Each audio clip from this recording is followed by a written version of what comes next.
नमस्कार। मैं डॉक्टर वास्तु शेट्टी, महारानी महिला विज्ञान कॉलेज मैसूर में हिंदी विभाग में सह प्राध्यापक हूँ। इस समय मैं प्रेमचंद द्वारा लिखित उसकी रात कहानी पर प्रकाश डालना चाहता हूँ। प्रेमचंद हिंदी साहित्य जगत के श्रेष्ठ लेखक हैं, श्रेष्ठ कहानीकार हैं। प्रेमचंद के बगैर हिंदी कहानी साहित्य के बारे में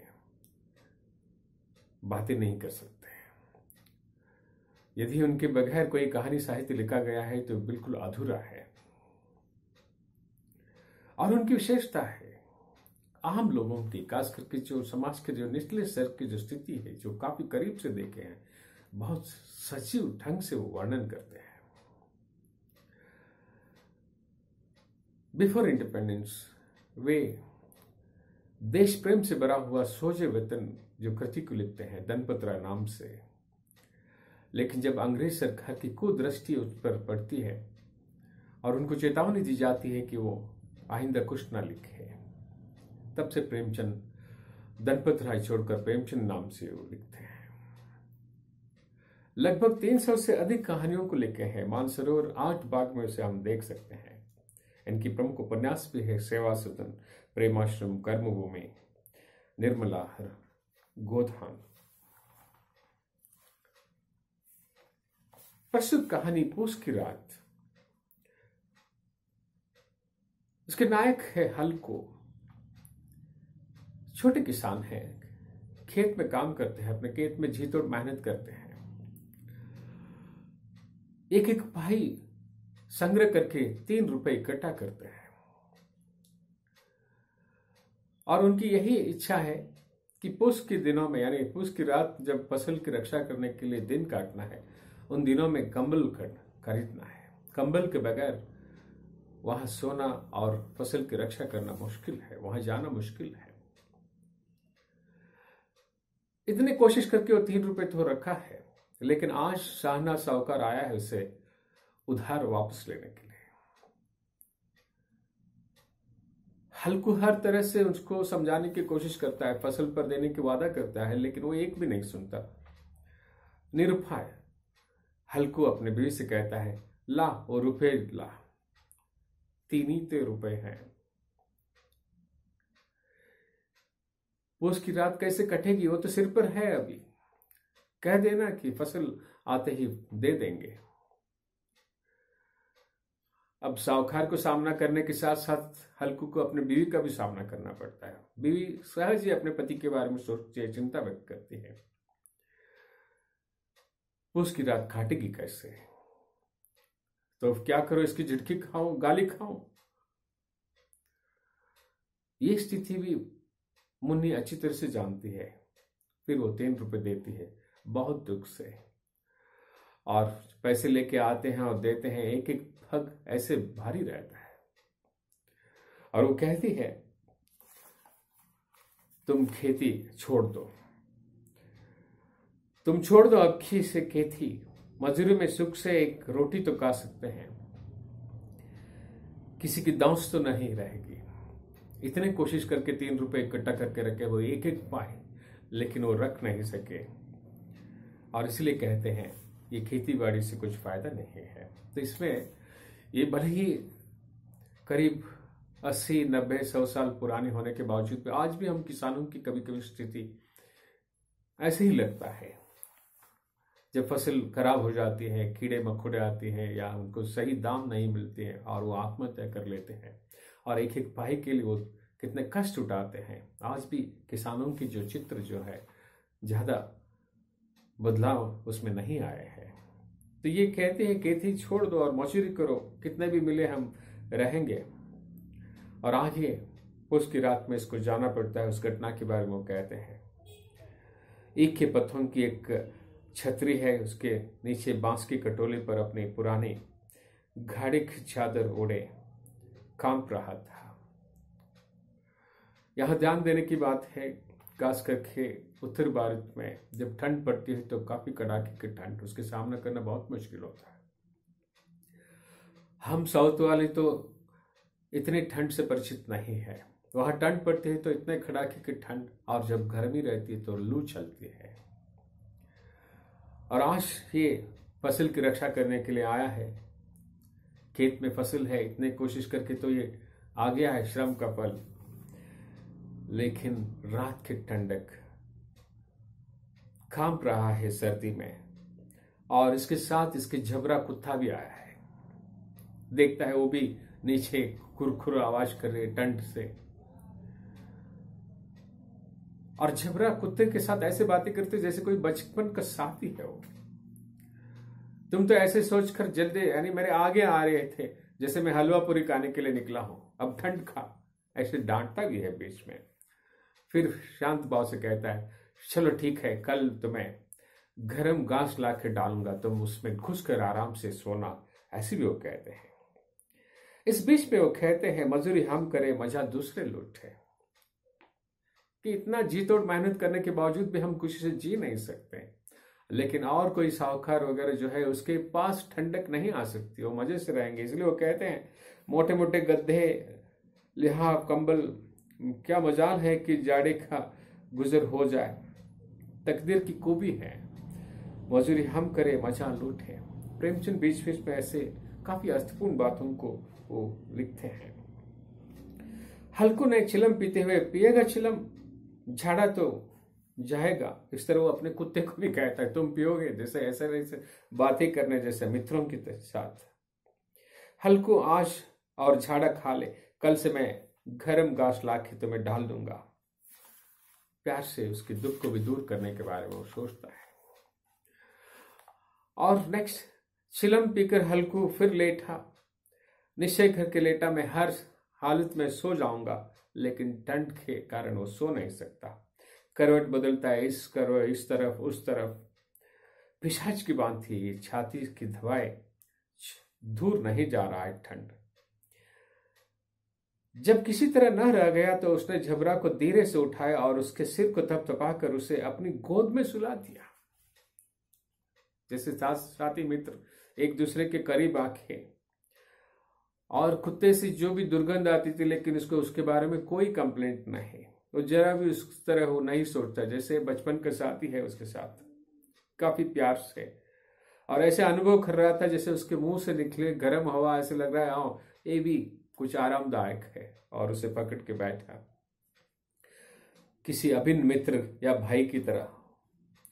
सहसा जबरा ने किसी जानवर की आहट पाई और भौंकना शुरू किए, और हार में चारों तरफ दौड़ दौड़ कर भौंकता रहा, फिर दौड़ता रहा।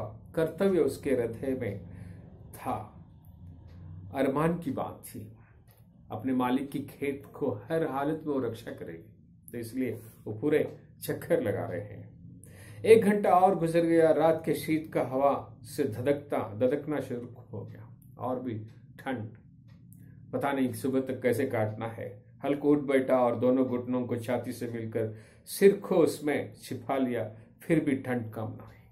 घुटनों के यानी इतने कम जगह में वो सोने की कोशिश करता है, लेकिन ठंड दूर नहीं होती। तो जो करीब से ठंड को देखें वही ये समझ पाएंगे।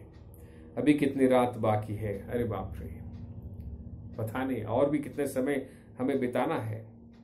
बाद में वो सोचता है पतझड़ का समय है, तो वहां घिरे हुए बहुत सारे पत्थरों को उसे इकट्ठा करते हैं और कुछ पौधों को निकाल के उसको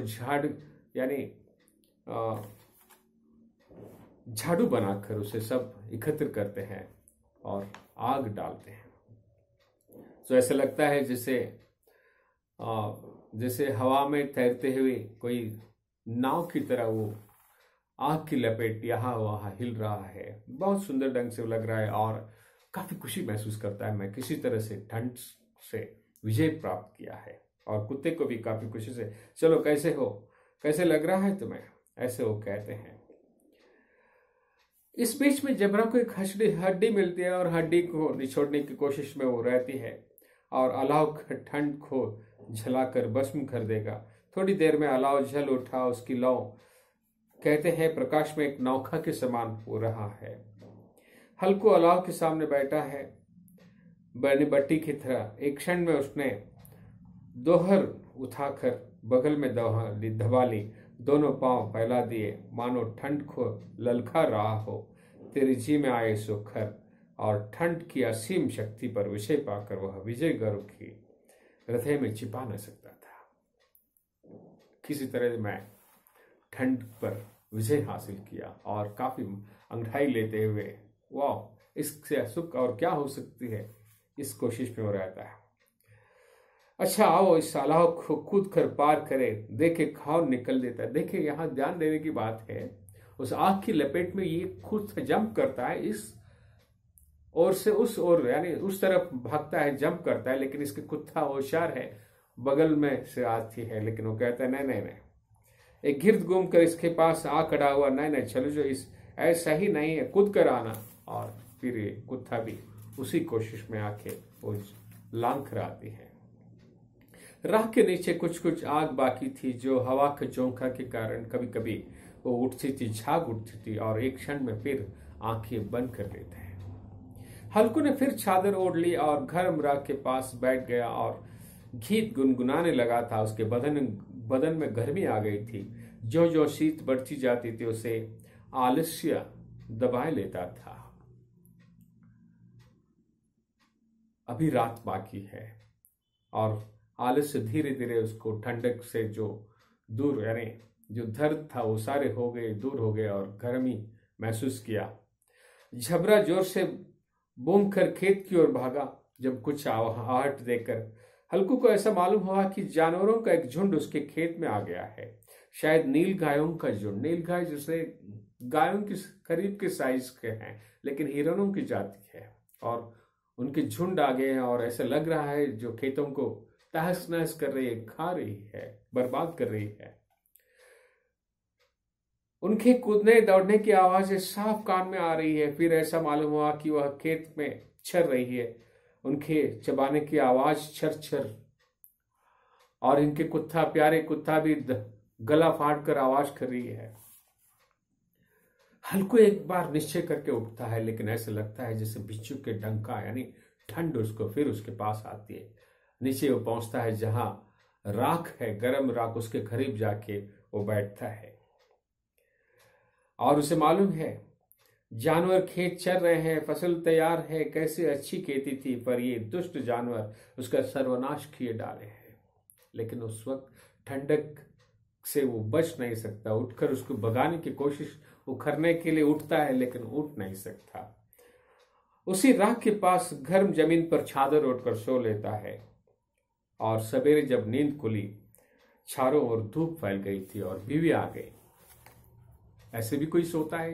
तुम्हें यहां मड़ैया डालने से क्या फायदा है?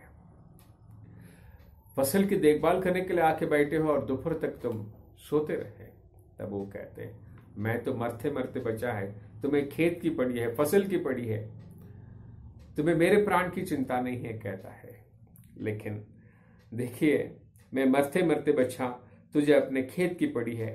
पेट में ऐसा दर्द हुआ कि मैं ही जानता हूं, तुम्हें मालूम नहीं है।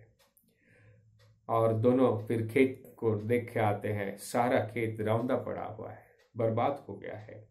जबरा मड़ाए के नीचे छित लेटा है, क्योंकि पूरे रात वो नीलगायों को भगाने की कोशिश में थक गई है और वो मानो प्राणी नहीं ऐसा सो रही है। दोनों खेत की दशा देख रहे थे। मुन्नी के मुख पर उदासी छाई हुई है। इतने कष्ट उठाए लेकिन खुश नहीं मिल रहा है, पर हल्कू प्रसन्न था। देखिए फसल चली गई है, काफी कोशिश करने के बावजूद भी उसकी रक्षा नहीं कर पाया, लेकिन वो ठंडक का सामना करने की नौबत नहीं है। कल से मैं मजदूरी करूंगा, इसलिए वो कहते हैं। मुन्नी चिंतित होकर कहा अब मजदूरी करके माल गुजारी भरनी पड़ेगी, यानी पेट पालना होगा। हल्कू ने प्रसन्न होकर कहा रात की ठंड में यहां सोना तो ना पड़ेगा।